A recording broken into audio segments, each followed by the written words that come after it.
What if you were to listen to an internationally acclaimed, multi-award-winning illusionist, and he had something far more to say than, "Watch this trick"? Rick Thomas is that performer, ready to go far beyond his magic and far beyond your imagination as he shares secrets regarding our dreams. Dreams that can become reality. The future belongs to those who believe in the strength of their dreams. Dreams pass into the reality of action. From the action stems the dream again. And this interdependence produces the highest form of living.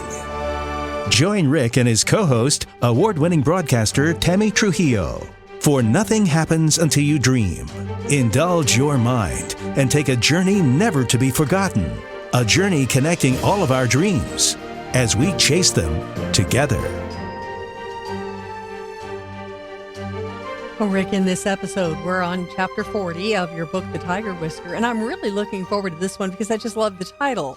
Please enjoy the ride. But before we get into it, though, you got a very interesting email that you just shared with me before we started recording. And you told me you've spoken to the person who sent it, and they said it would be okay to talk about it in the podcast. Before we get into the content, what did you think when you first read it? I know my show is all about following your dreams. That's what I tell everybody. I expect it from everybody. I want people to truly take the opportunities that are given to them in this amazing land of ours and do something with it.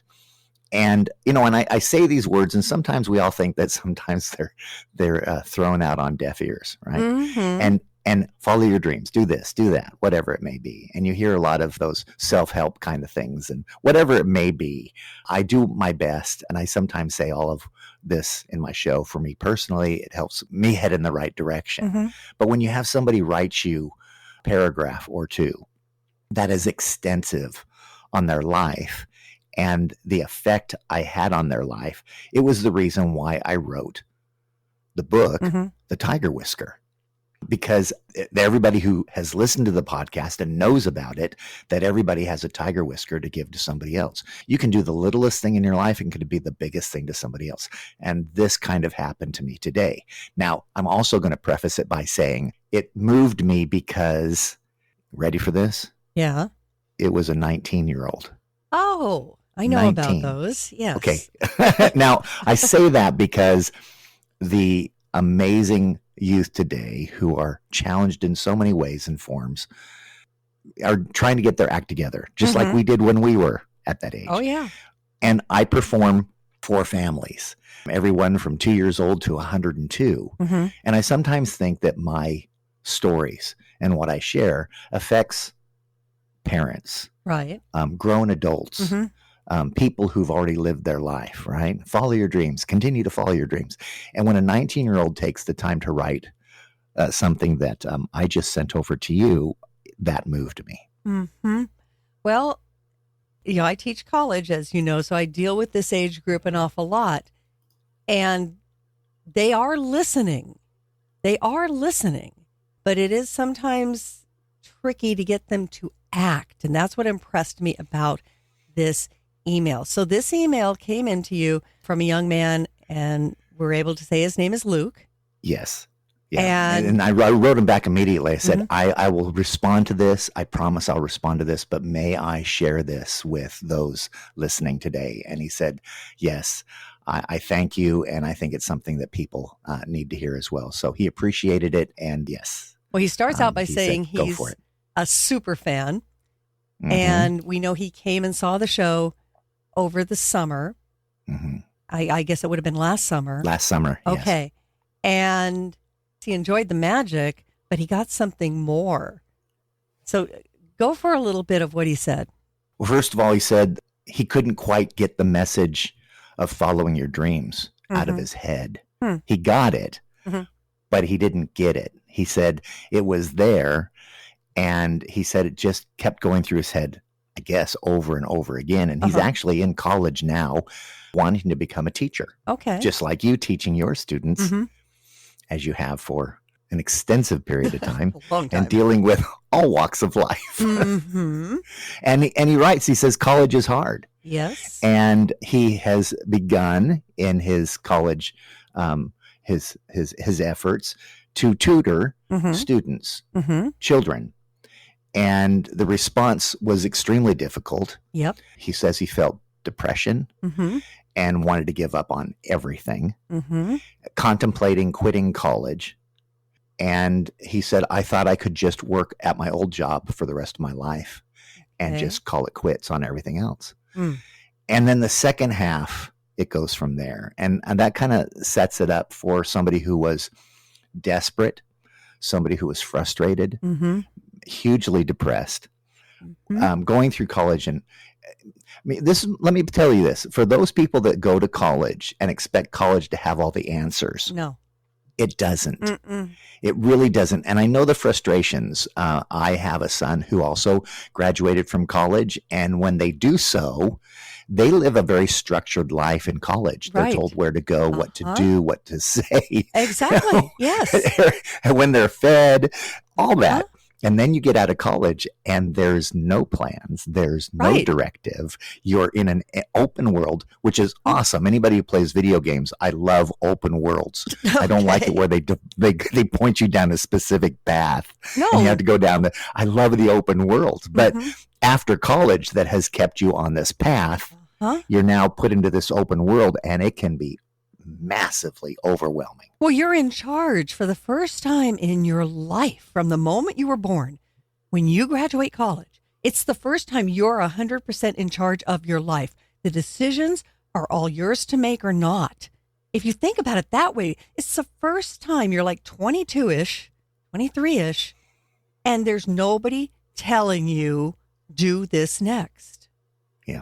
I mean, it's like being pushed off the back of a truck on the freeway. What do you do? It's overwhelming. I remember the feeling. I do, getting out of college. It was like, oh my gosh, I've got a degree in one hand and the other hand's empty. And I'm standing there looking around going, what do I do? What do I do? What do I do? It's so terrifying. If Luke is listening to this particular podcast, I hope you are. First and foremost, you hold on tight and you enjoy the ride. That's what this chapter is all about. And he really felt that trying to be a teacher was just tearing him apart. And I don't know the whole story, but I know enough of it to know that he started doing research on me after seeing the show. That's great. And he found my book, The Tiger Whisker, and he bought it. And then, he found the podcast. Yay. Nothing happens until you dream. Why we do it. That is why we do it. And he says he was literally on the verge of quitting everything. But because of my story, my book, and the podcast that you and I have embraced and presented, he decided to not quit his dreams.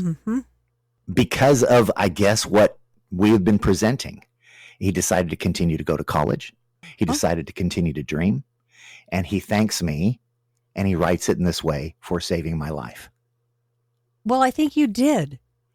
It not in the traditional way of saving his life from an oncoming bus, but saving the life that he's been trying to get to, giving him another chance at getting there. I think that's what he really means. You know, I think one of the most important things that happens in the podcast and that happens in the book, The Tiger Whisker, Rick, is you've got a couple of people, you and me, who are successful. We did follow our dreams. We achieved them. We haven't achieved them all. We talk about that. Both of us have tons more plans. Too many. Yes, way too many, unfortunately. But we're also talking about the fact that it wasn't easy. We struggled. And I think in talking to my college kids, when I'll get down and say, well, gosh, guys, come on. You know, this happened to me and I had to backtrack this and I totally messed that up. They look at you and they just don't believe that successful people had the same trials, the same feelings, the same tribulations, the same frustrations that they had. And when they learn that, then they go, okay, wait a minute. This isn't me messing up. This is kind of how the process is. I think that's what he felt. I think that's what he grasped that kind of gave him a little buoyancy to go on, because it's like, wait a minute. They all went through this too. Okay. They came out. Okay, I can too. So I think that's it. Luke, thank you for taking the time to literally write an extensive bit of your life Yeah. and sharing it with us. I appreciate it, allowing you to share it with the world. With that, I'd love to move on with the chapter because I've said it over and over again. Often it's not all of the dream came true, or the dream came true in a different way. Your mind and how you think things should be and how they actually are two different worlds. Oh, yes, indeed. It's not a perfect world. No. So when your dreams come true or partially true or in a way you didn't think it was going to be, you're thinking, oh, my dreams don't come true. Are you kidding me? How much better off you are by pursuing those dreams and at least in some way or form, partial success in those dreams. Count it as something awesome in your life. You're not going to get everything that you want. No. There's things that you want and things that you need. And the wants are awesome, but sometimes it's just not going to happen the exact way you want it to go. Well, there's outside influences and things that kind of shove you to a left turn or a right turn at times. Tell me. Likewise, exactly. When I was reading Luke's letter before we started recording, I thought, okay, I tried to put myself back at 19. And I did. I figured out where was I, what was I doing? Holy cow. If you had asked that 19-year-old if this life, my life, would be where she was going to be at my age now, she would have said, no, I'm doing this. Well, guess what? That didn't work out and that didn't happen. Am I okay with it? Yeah, because it's all worked out beautifully, really. A friend of mine said something very important to me once. He said, everything happens the way that it should. And I didn't get that when he said it to me. And he's passed now. And I've reflected on that so many times when things didn't go quite right. And I said, wait a minute. He said, everything goes the way they should. That means this is going to work. Somehow it's going to work out. It's going to. So I hang on to that. But no, you can't lay a plan because there's going to be outside interferences and things that change along the way. And you change along the way too. But the worst thing to do is to do nothing. Oh my gosh. Because then you will look back on regret. Yes. I always remember that the road leading to those goals that we aim towards is truly our greatest joy. So the ride is what we're talking about. It says, please enjoy the journey. Because once you get there, you're going to want to wish for something else. Oh, well, we always do. We always can see another goal, but that's also beautiful. That's beautiful. You don't ever want to be satisfied. I think that was the name of one of the chapters, wasn't it? That's right. Well, that's what makes us human. Yes, exactly. Because if you were to have reached a goal and then do nothing more, you mentally die. No, you just stagnate. I mean, it just life doesn't have purpose. If I didn't have a little bit of anxiety before each of my shows, and to go out there and actually then perform with that anxiety, it's not. My shows are over, if that's the best way to put it. You would because sleepwalk there's through nothing behind it. There's no reason to push forward because it's not causing me to push for something better personally for myself. No, you would what I call sleepwalk through it, and I have seen performers going do through it. The motions. Yeah, I've seen performers do it, and you can almost mentally see them checking their watch. Like, I got 20 more minutes of this show. What am I going to eat after this show? Exactly. They're not there. And with a couple of them that I've watched, I'm not going to name names, but a couple I've watched, it was more than obvious.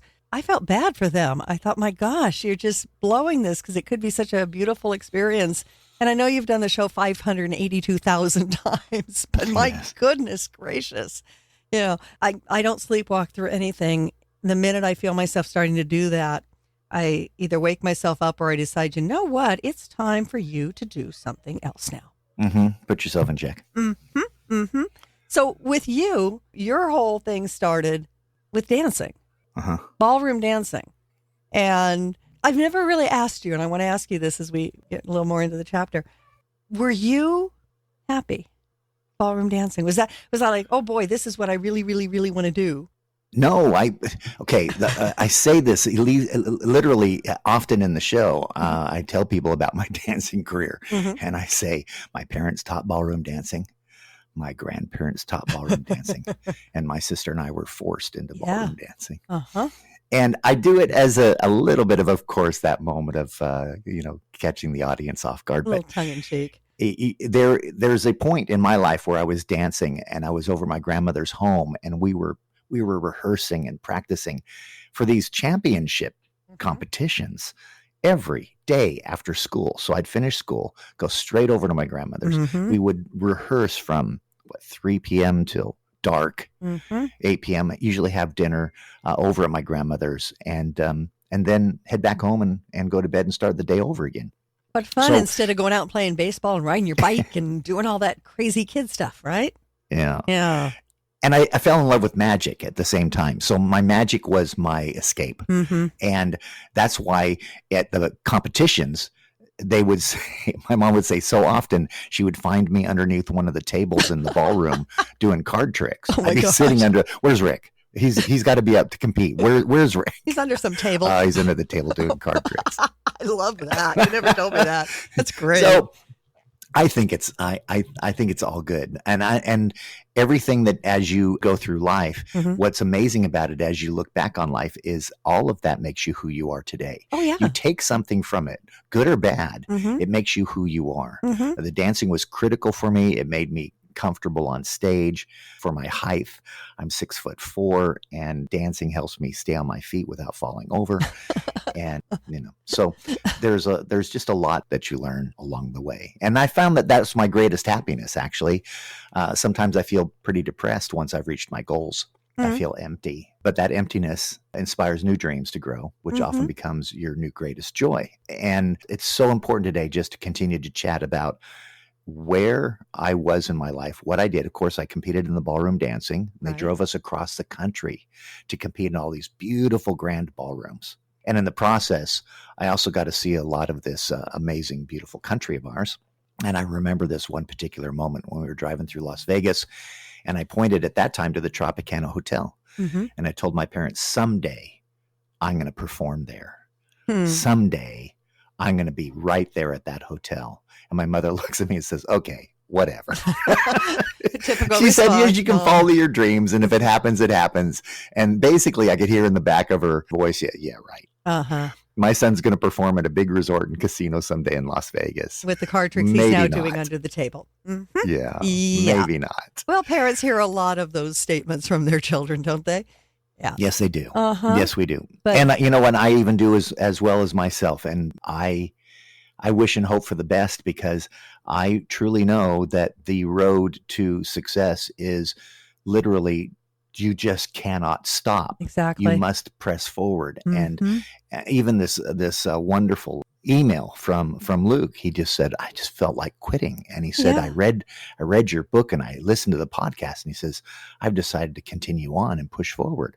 That's what it's all about. Yep. Just continuing to push forward and enjoy the journey. Yeah. It doesn't happen overnight for most people. And I think that's what young people need to understand. And I think that's something that Luke picked up on from the podcast. It doesn't happen overnight. It's not expected to. It's okay if it doesn't. But and who said anything worth doing was easy? No, nothing's easy. Oh my gosh. No. Nothing in the universe is easy. I don't care what you do or don't do today. You're going to find a couple of things. You're going to go, why is this so hard? Come on. Right? I do that every day. I whine like that. And it's like, oh, stop it. Because everything's hard. It is difficult. It is hard. Well, when I was his age, I was practicing my magic. Right. I was in college. Right. And I was actually taking alternate semesters off in college to perform my magic to pay for my next semester. That's pretty smart. I don't know what it is in college now, but it was when we were in college, you could skip every other semester and still keep all your credits. You can still pretty much do that at least some of the ones I know. Yeah, you can pull that stunt off. So I would go to a semester, then I would go out and perform my magic, whether it be on a cruise ship or whatever I could do just to make money to pay for my next semester. Right. And then finally graduating from college, I actually thanked my parents for forcing me to finish college. And then what did I do after I got my degree? I started my professional magic career. Right. Well, I that's what it performed on was cruise all ships along. and at Yes. theaters and fairs and the hard part about it is I had that one problem in my head. I had told my mom years ago I'm going to perform here in Las Vegas at the Trop, at that hotel. And the one I pointed at that time was the Tropicana. So I'm performing and presenting my magic worldwide. And the only thing in my head is, why am I not in Las Vegas? At the Tropicana. I should be in Las Vegas, you arrogant child. You. But no, you knew where you had a goal, and your goal was visible. That's important. Yes, I know. But that's where I really wanted to be. That was my dream. And in the process, I was experiencing all these amazing adventures, these amazing things in my life, and they flew by, often meaning very little in my life, because I just had this one thing: I got to get to Las Vegas. And then I realized how lucky I was to perform across the world, how lucky I was to perform at fairs, how lucky I was to perform at the prestigious Sandcastle, even in Guam. That's where I learned how to work with my tigers. And instead of enjoying the journey and being grateful for all the success I was having, I kept thinking, I need to get to Vegas. But the cool part was you were doing your thing. No matter where you were doing your magic, the magic was your thing, and you were doing your thing. You could have been working at a Target. But that's okay. And I have nightmares sometimes when I wake up and think I'll be working at a fast food restaurant tomorrow. I don't have anything against that, because no, of course not. Let me tell you this, that fascinates me about the restaurants and about my career.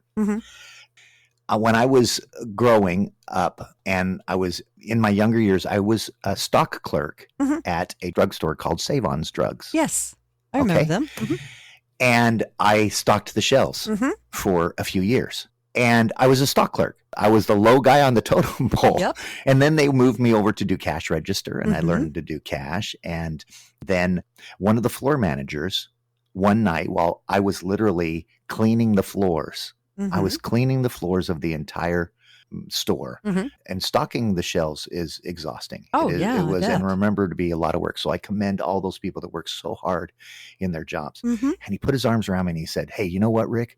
If you just give this a few more years, you could be a floor manager.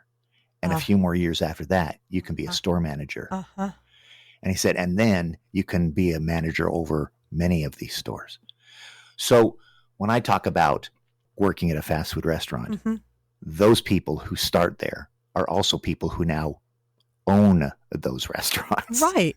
You know, and so it doesn't matter what you do. It's just that was one thing that I just wanted to make that clarification for somebody who says, how dare they slam what I do. I do not mean that. I do not mean, and for him, being that kind of a manager was a dream for him.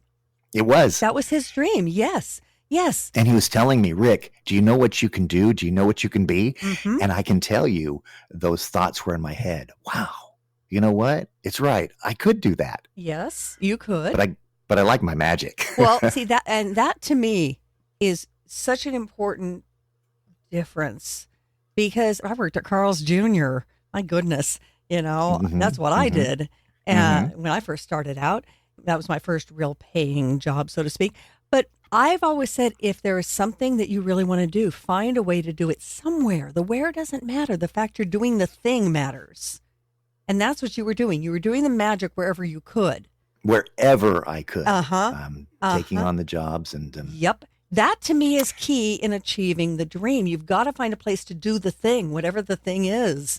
I was in Guam for 5 years, going on 6 years. I performed in the strangest. I did a fair in California, and it rained at the fairgrounds all week long. And I just sat there because it's an outdoor stage. And they said, "Well, Rick, we're paying you to be here. We need you to do a show. So come into the arena, and we'll put your magic up in the arena, and we'll do your show." Oh my goodness! And it was the pig arena.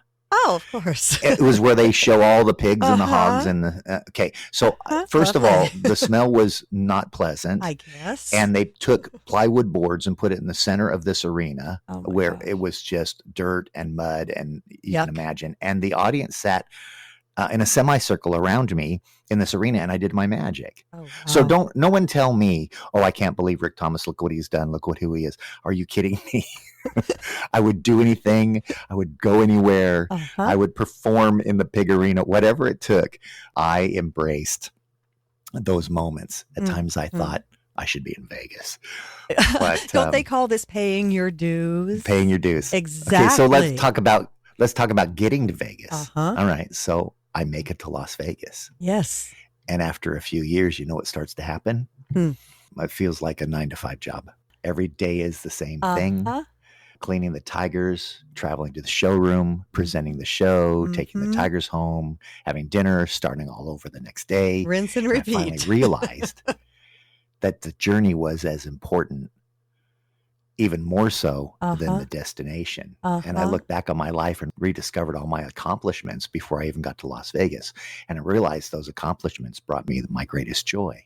I have a very good friend in the world of magic, Lance Burton. He performed at the Tropicana in the Follies. He then moved on to the Hacienda. I've seen him. And Monte Carlo in Las Vegas. Tremendous success in the industry. A man of great, amazing talent. And I remember, and I tell you, if I was to talk to him right now, he'd look at me just strangely, go, I don't remember saying that. But he did. And he said it to me. I literally would look up to Lance in his accomplishments. And I was that point, I was at the Tropicana, and his words were, to this day, they vibrate through my body. And his words were, be careful what you wish for. Oh, gosh, yes. I have heard that phrase many times. I know it is a common phrase. Very true. But when he said it, he had accomplished amazing things in the world of magic. And I thought that his life was perfect. Like the best. Yep. And here he is at the Monte Carlo, one of the greatest hotels ever in Las Vegas history. And his words out of his mouth are, be careful what you wish for. And you know, and then you can start adding all of those little things at the end of it, because once you get there, you may realize that it was far more than you expected, a lot more work, and it didn't bring you as much happiness as you thought. And that is so Those are true. things that I know I filled in the blanks, but whatever you want to fill in the blanks with, once you hear a statement like that, it's going to fit in your life as well. So some of my greatest joys were actually my accomplishments before Las Vegas. And now I'm in Branson, Missouri. And people say, why are you in Branson? You can still be in Las Vegas. Because I realize that no matter where you are, there you are. And that is, at that point in your life, should be your great joy. It doesn't matter who you perform for. It doesn't matter who you talk to or present or work with. Everybody on this earth, we're all important. And when you think you have to be in the one place to be the greatest you can possibly be, there comes a time when you realize that we're all in this together. And just getting through life in general, you should be applauded. No kidding. You should be applauded for just getting through life. Yes, indeed. And you know, wherever you are, okay, you're in Branson. Well, everybody who comes and sees the show in Branson is thrilled that you're in Branson.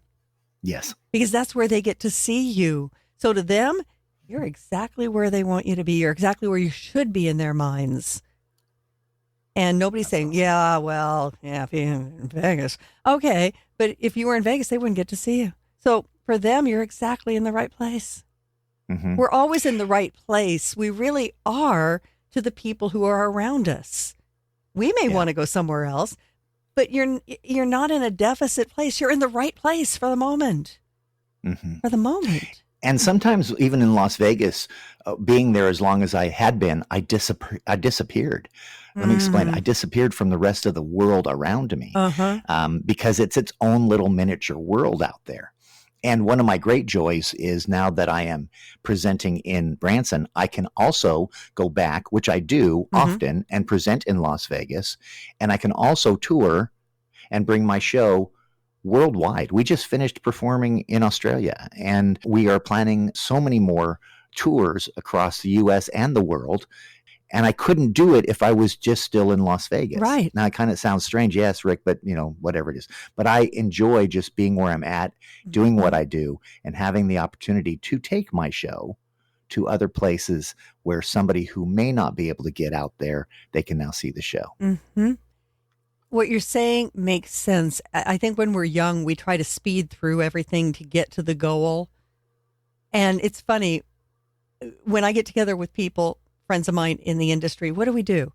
We talk about things that happened 20 or 30 years ago. 20, 30 years ago. We're now at the point, just like you are at the point, where we look back at those things and go, oh man, that was so cool. Wow, let's relive that for a moment because that was really cool, but we sped through it because we were rocketing towards something. I know. And my show in Branson, we have a group called Branson On Stage Live, and they bring in youth groups, high school, college, whether it be chorale, whether it be bands, orchestra, whatever it is. And we, as artists, allow these schools to come in and present or perform before our performance. That's cool. I love that. Because a lot of these young students, they never get a chance to perform on a real live stage like this in front of a live audience. And it's wonderful, not only for their opportunity before the show. I always do a question and answers with that group after the show. So the audience leaves. I go out front and say goodbye to everybody. And I ask the students to stay in their seats. And just this last week, we had an amazing jazz band performing at the theater. And as life has gone on, I stood in front of them and I said, you're not going to believe me. And I don't know why this is the case. But what your life right now, they were all between the ages of 18 and like 21. I said, your entire life from now on is going to center around the age you're living right now. I don't know why it is, but I still listen to the same music I listened to when I graduated from high school and college.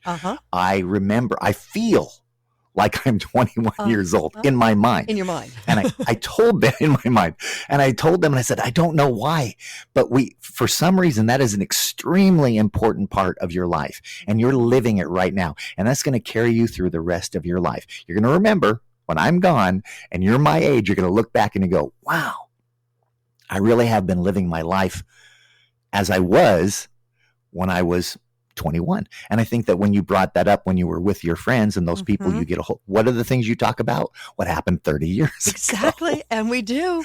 But you're right. I've never really put it in that context, but I am listening to the same music I listened to in high school and college and relishing it and loving it. And I'm doing I do a lot of things I kind of did back in college and high school. I've kind of reverted in ways. And it shapes funny? you. Isn't it that makes funny? you. Wow. And it kind of like we freeze in that time zone. Oh my and goodness. I don't know why it was. And I just told him, I said, I don't know how to tell you, but what you're doing right now, who you are, is literally making you who you will be your entire life. That's why it is so important for you to make decisions now on the kind of person you're going to be, because it's going to carry you through your whole life. As this young 19-year-old Luke shared with me, I'm going to go for it. You bet you're going to go for it. Oh, you better go for it. You know, I think one of the worst things you can do to yourself, and sometimes they say we all are our own worst enemies, is not to go for it. And then look back when it's too late to go for it. If there ever really is a time, I think even if you decided at 80 to go for it, you should go for it if you didn't go for it. But to look back and just have regrets over what you have done, that's not right. You have to go for it. You got to give it a shot. And begging you to follow your dreams. I want everybody to remember with this podcast specifically that maybe you should have enjoyed the ride, reaching those goals just a little bit more before you reached your destination. And the road that leads to your dream is where your greatest joy is going to be more often than not. And the memories are what rock your world. Boy, do they and ever. I can tell you over and over again. And I say this about myself, and I guess you could say I'm so self-centered, even myself. So often I'm thinking about me, and I step back and I think, wow, my wife Tara, she has a life. She has dreams. There's things that she wants to do. Am I helping her with her life, or is it still all about me? We went to watch a show with one of my wonderful dancers. He performs in another show here in Branson. And we went out there and watched Lucas perform as a dancer. See, in my show, we do a lot of magic and he pushes around a lot of props. And he was hired as a dancer in the show. And he's like, so when do I get to dance? I said, oh, well, you do dance a little bit, but it's all still about the magic, right? And I always tell him, I said, look, don't let me stop you from following your dreams. And it was just a blast to watch him on that stage performing in another show, and his facial expressions and his joy at doing what he truly loved beyond my magic, and that was dancing. Wow. So, I appreciate that. And I appreciated it not being about me. And I fall short so often about every day of my life of just being about what's Rick going to do next, what I need to do this, do that. And I don't think often enough about everybody else's dreams as well. So that's something I want to throw out there and just tell you that I wish I was perfect in that particular scenario, but we're all working on it. Hey, we do the best we can.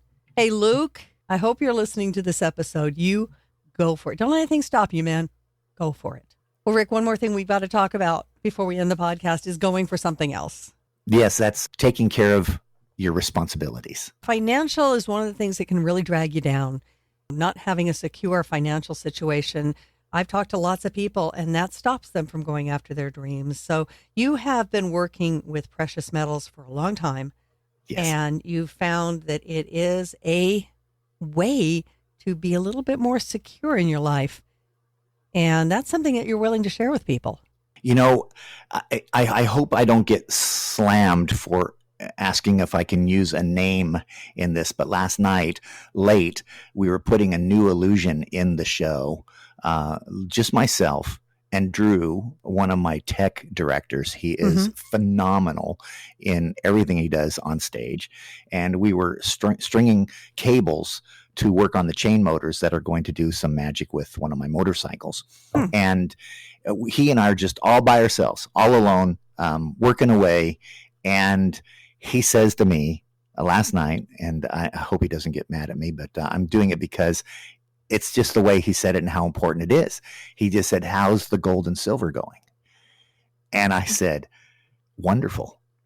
Absolutely wonderful. I said, more than anything, just the knowledge that I have on buying gold and silver and how important it is for all of us to do everything we can in our lives to protect ourselves from this crazy world we live in.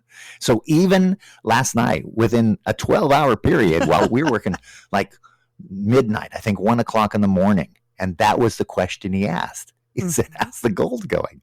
I said, you know what I said? You got to get some.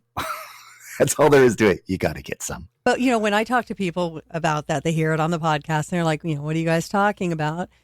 They say, oh, well, gold and silver. Gee, if I was rich, I'd just go right ahead and do that, Tammy. You don't have to be. It all starts with one little bit of silver, one speck of gold. It doesn't matter. It doesn't matter, but you start from the beginning. And once you look back on at least that being part of your life, you'll be amazed at how quickly it can grow. Don't take it just from me. I keep telling people, just watch television. What are they saying on TV? You'll see it everywhere. Buy precious metals. And right now, silver is prepared to skyrocket. So what I try to do is just share with people my story and how I see it in my life and help them, point them in a direction to learn more about how to get some themselves. Like I said, get some. Easy to do in terms of talking to Rick, and he'll give you the secrets. These are the secrets he will reveal. He won't tell you how he does his magic. Those are secrets he won't reveal, but he will reveal these secrets. And all you have to do is go to mansionofdreams.net/wealth. Little form, take you less than a minute. And Rick, you're going to actually pick up the phone at some point, call them up and tell them the secret. It's like that. Yeah, maybe. Wait a minute. No, he will. He will eventually get. Slow down on that, by the way, because you guys are keeping me too busy. You are always busy. I got to tell everybody, I get emails from you at the craziest, oddest hours in the night, in the early morning. And the weird thing is I'm up at those hours too. We're both kind of 24/7 people. So don't worry about it. Keep him busy. He doesn't mind. Well, I thank you. I thank those that have listened to the podcast today. I personally just hope that the thoughts that were shared today are a bit of comfort And that, again, I repeat, we are all in this together, and just one step at a time, and see where your dreams will take you. It's not always going to be exactly what is in your head. And I can tell you, in my case, I keep telling myself, why does everything around me implode? Oh, I said, I have all these wonderful things, and all of a sudden it's like, okay, that's not working, or this person's not doing this, or whatever it may be. And everything around me just doesn't seem to be right. But life. Go for it. And I know it's tough. I know it's tough out there, but man, I'm having a great time doing it. Yep. Follow your dreams. Rick says it all the time. It's so very true. I've got to put that out there to all of you who have just graduated college, because I've talked to so many of you at the 2 colleges I teach at, and you're at a most important moment. And I think the key, Rick, I think you'll agree, don't give up. Too early to give up. Don't ever give up. Follow those dreams. You can do it. Well done. Thank you. Thanks for joining us this week on Nothing Happens Until You Dream, starring Rick Thomas and featuring Tammy Trujillo, and is based on Rick Thomas's best-selling book, The Tiger Whisker, available on rickthomas.com. We hope you enjoyed this episode. We'd love for you to subscribe and leave us a review wherever you get your podcasts. And check us out on Patreon for exclusive members-only content. Stay up to date with Rick and Tammy at nothinghappensUntilYouDream.com. Remember, you must follow your dreams, not only for yourself, but for the rest of our future. We'll see you on the next episode.